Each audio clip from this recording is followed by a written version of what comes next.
Okay, welcome to the third episode on my channel of D&D stories and just general insight into my past. Today we're going to talk about my third campaign, which was much more successful, was better crafted, and had a lot of people dropping in and out. To start with, it was my cousins Connor and Maya, the people I played with the first time, but this time I was the dungeon master. It was my responsibility to guide them through the story and have them enjoy it. It started out great. They picked up a quest in a town.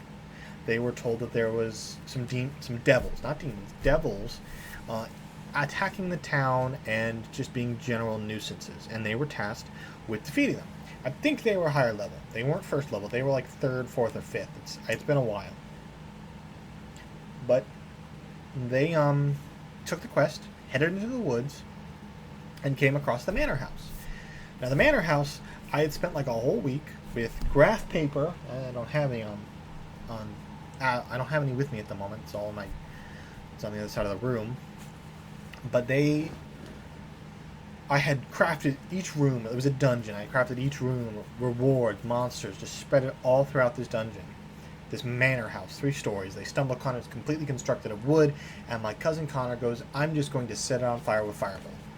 And I'm like, "Well, what do you mean?" He's like, "Well, I'm just going to spam Firebolt every 6 seconds until the place burns down. There's no guards." And I'm like, "Okay, yeah, that happens. You burn it down."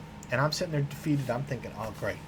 My first campaign dungeon, first one I had ever spent time on, is gone." And I was disappointed. And I'm like, "Okay, well, how am I going to get them back?" Simple.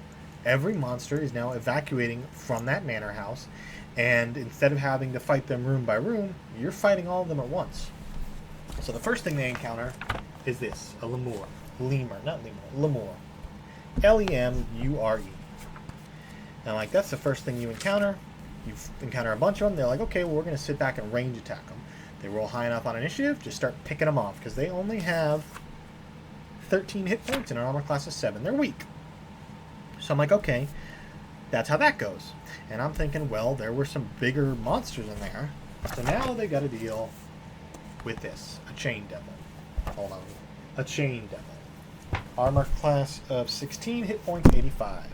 This was supposed to be the big boss of the whole thing, but it's coming out. You're fighting it along with all the lemurs. They trounce it. I roll poorly. They keep backing up and keep picking it off. It's double movement. It's dashing. It can't catch up. I don't think it has. It does have a chain, which is 10 feet, but its movement speed is only 30 feet. And if they're they're backing up, attacking. It was a whole ordeal. They ended up beating it, though. And I'm like, okay, you did it. You defeated the devils. Congratulations. So off they go to get their reward. And I believe I ended the session there. Next session. See, when I'm playing with them, I'm using Skype. The next session, I use Skype again, but this time I'm including both Manuel and Tanner. Connor couldn't make it, so it's Manuel, Tanner, and Maya. And they are basically tasked with the simple job of taking a rich man's daughter to an island. She's, from what the guy tells them, she's rambunctious, she's a drug addict, she's addicted to alcohol, and I think it was I came up with a unique drug, but I don't remember what it was called. But they are to take her to an island called the Glittering Isles, which is supposed to be a paradise. You can do whatever you want, no consequences. At least that's what it's advertised as. In reality, it's a rehab island where they send people to get rehab. So the daughter doesn't know this. So they get this job through an adventuring guild, which seems, just your standard run-of-the-mill adventuring guild. Which in truth, they didn't know this, but in actuality, the adventuring guild was home to a clan of doppelgangers who would send fake adventurers out to do these jobs and then take over the life of whoever they wanted. In this case, the doppelganger was going after the rich man's daughter. So she was posing as an adventurer who just tagged along with the group. They get on the boat, they set sail to the Glittering Isles. About halfway there, they uncover, through, I think, insight checks, that she's a doppelganger. So one night, they hear screaming, they bust into the daughter's room, and they find the doppelganger trying to kill her and take her place. They beat the doppelganger quite easily. Yeah, armor class 14, hit points 52. So they beat it quite easily. And they're like, well, why would the Adventuring Guild send a doppelganger? That doesn't make any sense. So they go back to the Adventuring Guild, and I think they drop off the daughter at the island, the Glittering Isles. She's there to rehab. It's whatever. They come back, and they're like, well, why would they send the doppelganger? Something's fishy. So they go to the Adventuring Guild in the middle of the night and just start investigating. And of course, they run into doppelgangers.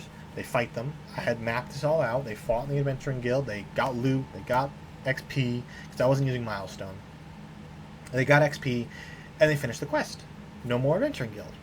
And at that point, I think Maya dropped out. She had she had life. She was still in school, I think.